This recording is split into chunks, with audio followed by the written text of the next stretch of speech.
sore pemirsa dimanapun Anda berada. Kembali lagi dengan saya Sabrina Nadila dalam acara BOB, bukan obrolan biasa.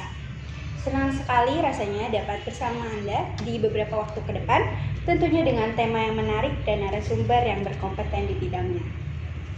Pemirsa, di era yang serba digital, transaksi online memang menjadi pilihan banyak orang untuk mendapatkan barang yang diinginkan. Kebiasaan pandemi ini makin terasa nyaman di kalangan masyarakat saat membeli sesuatu hanya bermodalkan internet dan teknologi. Meski dianggap mudah, belanja online memiliki tantangan dan memberi rasa khawatir tersendiri kepada para pembeli. Dewasa ini sering sekali terjadi penipuan online atas transaksi-transaksi jual beli di media digital. Peningkatan presentasi internet membuka banyak celah munculnya beragam kejahatan siber. Saat ini, kasus penipuan transaksi online mendominasi di deretan laporan pengaduan Kementerian Komunikasi dan Informatika. Rasanya korban melapor karena terkena kasus ini sudah merupakan hal biasa. Kita akan memperbincangkan masalah yang cukup serius ini lebih lanjut bersama korban dan juga narasumber-narasumber yang berkompeten di bidang. Pemirsa, langsung saja kita panggil bintang tamu kita pada hari ini. Selamat siang Bapak Ibu sekalian. Siang. Baik pemirsa, di sini sudah ada Ibu Rusti Dujian, seorang ahli IT, Ibu Audi Anggraini dari Departemen Kominfo, Mbak Fatin selaku korban penipuan online, Bapak Zidan dari pihak kepolisian, dan juga ada seorang aktivis mahasiswa muda, Farhan. Baik, apa kabarnya nih Bapak Ibu sekalian? Alhamdulillah baik. Baik, terima kasih telah menyempatkan waktunya untuk datang ke acara kami. Mungkin tanpa berlama-lama lagi, langsung saja kita ke inti acara. Mari mulai perbincangan kita pada hari ini. Baik, untuk memulai topik kita, mari kita awali dari Mbak Fatin, seorang korban penipuan online. Mbak Fatin, bisa diceritakan pengalamannya ke pemirsa-pemirsa di rumah? Iya baik, saya pernah mengalami penipuan sebanyak 2 kali dan itu semua secara online. Pada waktu itu saya baru masuk ke bangku kuliah dan saya mengalami penipuan. Ada seorang yang menelpon saya dan dia mengaku sebagai seorang polisi. Pada saat itu saya sedang berkumpul bersama teman-teman saya. Ketika polisi tersebut mengaku sebagai seorang polisi, ia mengatakan bahwa dia ada seorang kakak saya yang tertahan di kantor polisi. Dan pastinya mendengar kabar itu saya kaget dan panik. Lalu saya memastikan kakak saya apakah benar ada di kantor polisi atau tidak. Dan ternyata polisi itu mengiyakan dan menirukan suara kakak saya yang sedang berada di kantor polisi. Tapi karena saya belum percaya banget, jadi saya memastikan untuk menelpon kakak saya. Karena posisinya juga saya tidak sedang berada sama kakak saya. Ternyata kakak saya mengatakan bahwa ia tidak sedang di kantor polisi. Lalu saya berpikir kalau saya ditipu. Jadi ketika itu juga polisi meminta sejumlah uang untuk menebus agar kakak saya terbebas dari kantor polisi. Tetapi pas polisinya menelpon kembali saya dan meminta uang tersebut, saya tolak dan saya tidak menjawab teleponnya karena saya tahu bahwa pada saat itu saya ditipu. Seperti itu. Wah, banyak sekali memangnya penipuan modus nelpon untuk meminta sejumlah uang tebusan.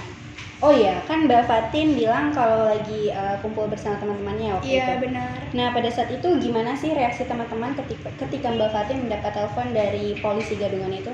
Teman saya pasti panik juga ya, sama kayak seperti saya. Tetapi teman saya memberi saran dan menguatkan saya agar dapat menjawab pertanyaan-pertanyaan polisi tersebut dengan baik, agar tidak ditipu, agar tidak dimanipulasi sama polisi tersebut. Seperti itu. Oke, baik. Lalu tadi kan Mbak Fatin bilang kalau sudah tertipu sebanyak 2 kali ya? Iya, betul. Nah, mungkin bisa diceritakan juga pengalaman keduanya seperti apa? Iya, baik. Pengalaman kedua saya terkena tipu itu pada saat Corona, PPKM. kita tahu kalau misalkan pada saat itu kita semua pasti membutuhkan duit dan penghasilannya pasti berkurang karena kita menjalankan PPKM kan. Nah, pada saat itu saya sedang memesan sebuah baju di online shop. Tetapi pada saat pembayaran saya dapat pesan langsung dari toko tersebut. Kalau ternyata toko tersebut mengatakan bahwa saya harus mengganti jasa pengiriman karena jasa pengiriman saya tuh katanya terganggu gitu, jadi harus diganti. Lalu saya disuruh untuk memasukkan kode verifikasi dan mengklik sebuah link tautan agar dapat mengganti jasa pengiriman tersebut. Tanpa ada rasa curiga dan saya percaya toko tersebut, akhirnya saya menuruti dan langsung mengisi kode tersebut. Tapi setelah saya mengisi, ternyata saldo ShopeePay saya berkurang. Berkurang itu banyak banget karena gimana ya, jomplang sekali gitu. Tidak wajar. Iya, tidak wajar. Nah, saya kaget kan. Lalu saya langsung mengkonfirmasi ke pihak toko tersebut dan meminta mengembalikan uang saya, tapi tidak ada balasan dan saya akhirnya ditipu kembali. Ditipunya seperti itu. Jadi Penipuan-penipuan dengan modus seperti ini sangat berbahaya ya. Nah, mungkin penipu-penipu ini juga seperti tidak ada takutnya gitu ya, tega melakukan tindakan itu tanpa takut adanya konsekuensi. Saya ingin mendengar tanggapan dari pihak kepolisian, mungkin boleh Bapak Zidan? Ya, baik, sebenarnya kasus terbesar penipuan online ini terjadi pada pinjaman online ilegal yang terjadi pada 72,8% kasus. Sementara pada kasus Mbak Fatin ini yaitu penipuan jual beli dan juga phishing berada di nomor ketiga dan juga 4, yaitu di angka 52-50%. Nah, faktor apa sih yang biasanya korban ini terkena penipuan online itu? Itu biasanya terjadi dikarenakan adanya rasa panik seperti yang diceritakan oleh Mbak Fatin, dan juga kalau yang penipuan online itu biasanya kurang lebih berhati-hati lagi dalam menggunakan media digital, karena dalam media digital itu sangat mudah untuk dimasuki dan juga dihack ya sekarang ini istilahnya. Apakah hukum mengenai tindakan penipuan online ini sudah diterapkan dan dijalankan oleh pihak kepolisian? Baik, para pelaku penipuan online ini biasanya akan terjerat oleh pasal 28 ayat 1 Undang-Undang ITE yang berbunyi setiap orang dengan sengaja dan tanpa hak menyebarkan berita bohong dan menyesatkan mengakibatkan kerugian konsumen dalam transaksi elektronik dipidana penjara paling lama 6 tahun dan juga denda paling banyak 1 miliar. Oke, baik. Kalau dari Kominfo sendiri, Ibu Audi, apa yang harus dilakukan jika kita menjadi korban penipuan online menurut Ibu? Dan adakah solusi yang jitu untuk mengatasinya? Baik, kalau dari kami pihak Kominfo sendiri ya, kami juga sudah cukup sering juga membagikan sejumlah tips bagi masyarakat agar terhindar dari penipuan online ini melalui website resmi kami, dan memberikan langkah-langkah yang harus dilakukan ketika masyarakat tertipu oleh penjahat melalui media digital ini. Nah, apa saja sih langkah-langkah yang bisa kita lakukan agar terhindar dari penipuan online ini? Yang pertama itu masyarakat dapat menggunakan layanan yang dapat digunakan untuk mengecek keaslian nomor dari telepon yang bersangkutan. Misalnya dengan menggunakan layanan Get Contact. Di situ kita bisa mengetahui apakah nomor itu terdaftar sebagai akun penipu atau juga spam. Kita bisa lihat di situ dan lain sebagainya. Lalu yang kedua, kita harus waspada ketika ada yang meminta kode OTP, karena kita harus ingat bahwa kode OTP itu seperti kunci rumah kita. Jadi kita tidak boleh sembarangan mengasih kode OTP itu melalui apapun seperti email, SMS atau chat apapun itu. Bahkan instansi resmi sekalipun seharusnya tidak meminta kode OTP tersebut kepada kita gitu. Lalu yang ketiga, langkah yang bisa dilakukan adalah kita harus waspada terhadap situs palsu atau phishing dan penipuan dengan menggunakan fitur panggilan penerusan atau call forwarding gitu ya. Lalu yang keempat juga kita jangan mudah tergiur oleh harga murah yang ditawarkan oleh e-commerce gitu. Lalu selanjutnya kita bisa juga membaca ulasan terlebih dahulu nih secara detail jika kita ingin membeli barang-barang melalui online gitu ya. Kita juga harus menyimpan bukti-bukti pembayaran dengan baik agar ketika nanti terjadi suatu miskomunikasi kita bisa menjelaskan itu dengan apa ya, kayak dengan mudah gitu, biar tidak terjadi kesalahpahaman antara kita dan penjualnya. Lalu mungkin yang terakhir, kita harus melakukan pengecekan nih terhadap akun e-commerce tersebut gitu. Dengan cara apa? Kita harus meriset akun tersebut dengan cara kita lihat dulu like-nya seperti apa, terus kolom komentarnya juga seperti apa, apakah kolom komentar itu dikunci atau tidak. Kita harus mencurigai itu juga. Terus kita juga harus lihat dari penilaian orang-orang lain. Kita juga harus memeriksa metode pembayaran yang dilakukan oleh akun tersebut gitu. Mungkin itulah beberapa tips yang dapat kami sampaikan kepada masyarakat semua agar terhindar dari penipuan online. Begitu Mbak.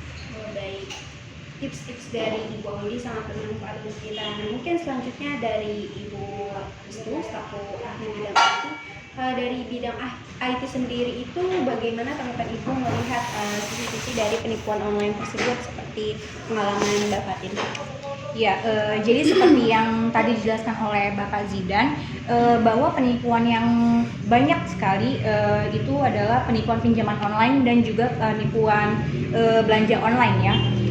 Nah, penipuan-penipuan seperti ini biasanya dilakukan dengan teknik social engineering atau biasanya itu memanfaatkan kelemahan korban seperti kecerobohan, panikan, dan juga rasa penasaran korban.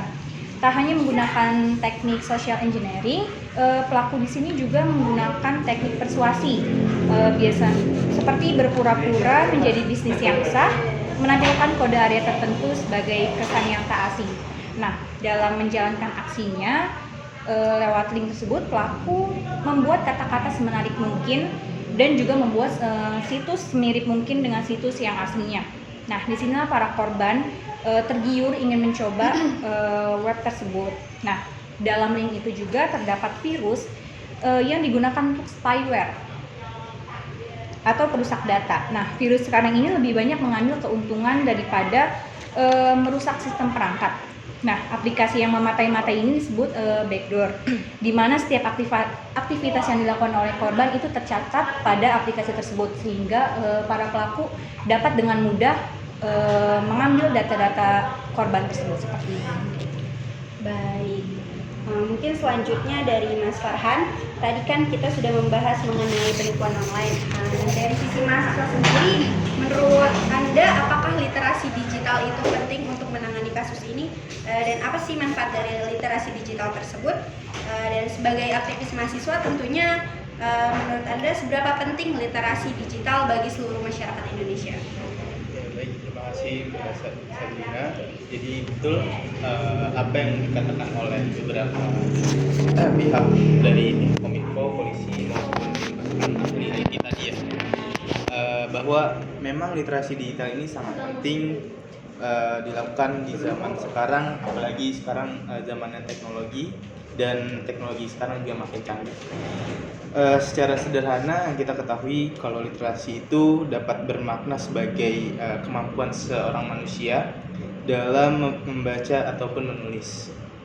Namun ternyata pengertian literasi itu tidak hanya sebatas pada kemampuan membaca dan menulis saja, tetapi bagaimana literasi digital ini mencakup adanya 3 kemampuan yang berupa kompetensi pemanfaatan teknologi dan juga memakai dan memahami konten digital serta menilai kredibilitas. Dan juga selain itu meneliti dan mengomunikasikan dengan alat yang tepat juga.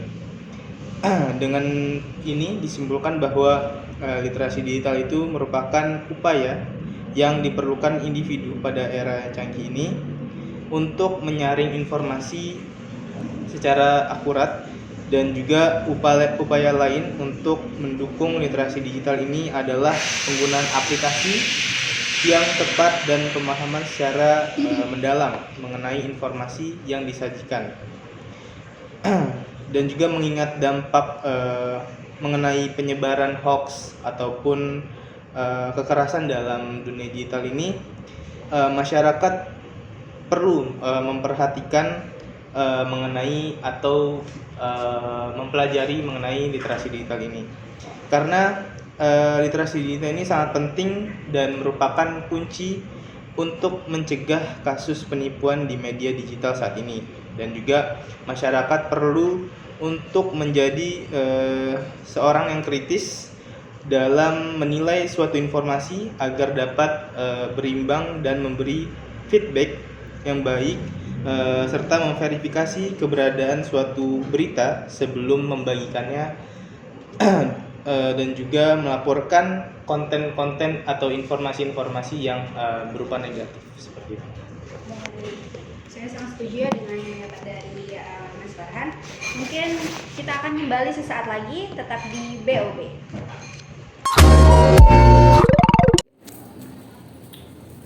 Gimana sama yang kemarin? Yang kemarin mana? Gue kayak ya udah kayak gitu aja, kenapa? Gede masih buang sampah sembarangan.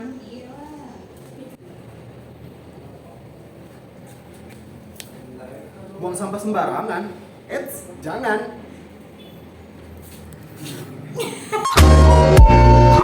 Terima kasih pemirsa yang masih membersamai kami pada siang hari ini. Pembahasan ini kian memanas. Di segmen ini kita akan mendiskusikan lebih dalam mengenai penipuan online dan juga literasi digital. Bapak Zidan, saya lihat pergerakan polisi untuk menindaklanjuti kasus penipuan di media digital itu sangat lambat. Bahkan di beberapa kasus malah terlihat disepelekan. Mengapa bisa begitu, Bapak Zidan? Baik, memang kami semua penyelesaian kasus itu tidak kami minta ke media umum ya. Perlu diketahui oleh semua pemirsa juga bahwa dalam kurun waktu 10 hari ini pihak kepolisian sudah menyelesaikan 700 kasus, di mana di situ sudah terbilang sudah banyak juga kasus-kasus yang kami selesaikan. Lalu untuk pencegahannya kami berharap juga masyarakat untuk lebih berhati-hati lagi dan juga lebih berbijaksana lagi dalam menggunakan media digitalnya. Tapi Bapak Zidan, saya sebagai mahasiswa atau sebagai masyarakat umum, jika sudah melakukan berbagai pencegahan yang tadi Bapak sebutkan, dari mulai mencari informasi atau lebih bijak dalam penggunaan media sosialnya dan lain sebagainya, sudah melakukan itu semua dengan baik, tetapi kalau saya masih ditipu juga, itu bagaimana ya Pak? Maksudnya apa penanganan secara langsung gitu dari Bapak sebagai seorang polisi? Baik, dalam penanganan oleh pihak kepolisian kita juga perlu proses-proses dan juga administrasi yang perlu kita lalui ya. Seperti mungkin Mbak Fatin bisa langsung datang saja ke kantor polisi dan menghubungi pihak kasus kriminal kita, lalu di sana akan kami mintai keterangan seperti detail-detail apa saja sih yang Mbak Fatin alami selama kasus penipuan tersebut. Berarti kuncinya itu kita harus melengkapi surat-surat untuk melapor ke pihak kepolisian agar kasus kita ditindaklanjuti. Iya, benar banget. Jadi itu kasus Mbak ini bisa terbaca oleh pihak kepolisian. Baik, terima kasih Bapak Zidan. Mungkin dari pihak Kominfo dan juga ahli IT, Menurut Anda sendiri, bagaimana bisa pelaku-pelaku penipuan ini semakin canggih dan hebat dalam melakukan aksinya di media digital? Dan bagaimana menurut Anda cara mengurangi pelaku penipuan? Boleh mungkin dari Ibu. Oke, sebenarnya tuh ada banyak ya beberapa faktor yang mendorong untuk pelaku dapat melakukan aksinya dengan sangat canggih dan dengan sangat mudah. Faktornya itu yang pertama itu akses internet yang tidak terbatas. Nah, saat ini internet itu kan dapat dengan mudah digunakan oleh semua orang. Hal ini membuat orang mengakses segala sesuatu tanpa ada batasan sehingga mempermudah penjahat untuk melakukan aksinya gitu. Nah, yang kedua, kelemahan penggunaan komputer. Nah, tak sedikit orang yang selalu memasukkan data-data yang penting ke dalam internet. Ini dapat juga memberikan kemudahan bagi seorang pelaku untuk melakukan aksi jahatnya. Lalu selanjutnya ada mudah dilakukan dengan resiko keamanan yang kecil dan tidak membutuhkan peralatan yang super canggih. Nah, sebagaimana yang diketahui, internet merupakan sistem yang mudah digunakan dan memerlukan alat khusus. Nah, kalau menurut saya ya, cara untuk mengurangi pelaku penipuan ini sih biasanya dapat dilakukan dengan cara kitanya gitu, masyarakat hati-hati dalam menggunakan sosial media. Seperti misalnya mengecek kebenaran link atau website, dan juga cari tahu dengan detail apakah link atau website tersebut benar adanya. Lalu jangan sembarang membagi informasi atau data-data penting kita gitu kan ke dalam internet tersebut, link tersebut. Lalu juga selalu waspada dengan telepon yang tidak dikenal. Dan yang terakhir, jangan asal pasang aplikasi. Nah, dengan masyarakat mencegah dan berhati-hati pada sosial media, maka dipastikan pelaku penipuan online juga akan berkurang. Seperti itu. Baik, mungkin dari Bu Audi ada yang ingin ditambahkan? Saya setuju dengan Ibu Restu tadi bahwa memang pelaku ini kenapa bisa semakin banyak ya karena teknologi juga sudah semakin canggih ya. Kita bisa dengan mudah mengakses apapun, kita bisa dengan mudah memanfaatkan situasi dan kondisi apapun demi mendapatkan uang. Kita pasti akan melakukan segala cara, namun itu sekali lagi tidak dibenarkan dalam norma-norma masyarakat ya. Dan untuk mengurangi pelaku tersebut ya, kita dari pihak manapun sebenarnya mau dengan cara apapun tidak bisa sepenuhnya mengontrol itu karena itu tidak bisa kita kendalikan ya. Itu kan dari pribadi orang sendiri ya. Jadi mungkin kita sebagai masyarakat pun juga harus balik lagi sih ke pendidikan kita nih, bahwa pendidikan ini memiliki peran yang sangat penting untuk membentuk kualitas suatu bangsa gitu. Jadi lagi-lagi kita harus memperkuat pendidikan kita agar tidak menjadi orang yang suka menipu misalnya seperti itu ya. Baik, pemirsa, memang sudah seharusnya kita menjadi masyarakat Indonesia yang cerdas dan tidak mudah terbawa arus, apalagi dari internet. Baik, selanjutnya mungkin dari mahasiswa, Mas Farhan, sebenarnya ada nggak sih program menggerakkan literasi dan ajaran-ajaran kepada masyarakat mengenai penipuan online ini? Karena seperti yang kita ketahui, pengajaran termasuk pidana perguruan tinggi. Ya, sebenarnya di kampus itu ada ya, beberapa program kerja mungkin dari salah satu organisasi yaitu Badan Eksekutif Mahasiswa biasanya melakukan program kerja mengenai literasi digital ini. Namun sangat disayangkan yang mana memungkinkan dari program kerja tersebut terhalang dengan banyak halnya dari satu atau dua program kerja yang lainnya yang mungkin lebih dipentingkan dari sebuah organisasi tersebut.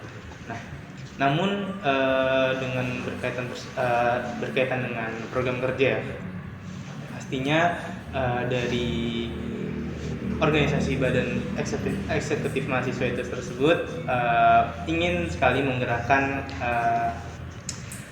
program tersebut, namun juga mungkin beberapa kendala dari eksternal ataupun internal dari BEM itu sendiri yang mungkin belum bisa menggerakkan mengenai literasi digital ini.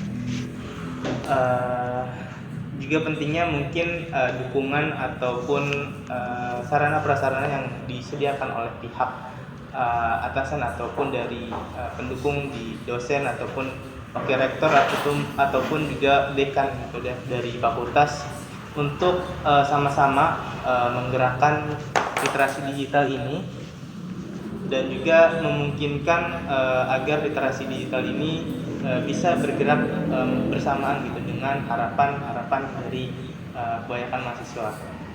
Dan juga mungkin di sini ada pihak dari kementerian, ahli IT dan juga kepolisian yang mungkin bisa bersama-sama menyatukan tujuan agar literasi digital ini bisa digerakkan oleh beberapa pihak ya, agar masyarakat menjadi tahu ataupun mahasiswa di beberapa kampus juga menjadi tahu dan juga bisa meningkatkan mengenai literasi digital ini agar beberapa kejadian-kejadian yang tidak diinginkan mengenai hoax ataupun hal-hal negatif bisa tersingkirkan dengan baik gitu. Baik, memang dalam meningkatkan literasi digital kita harus bersama-sama membangun ya, dari mulai pemerintah, masyarakat, dan tentunya seluruh masyarakat Indonesia dan juga dengan bantuan mahasiswa-mahasiswa agar kita lebih bisa pandai dengan literasi digital.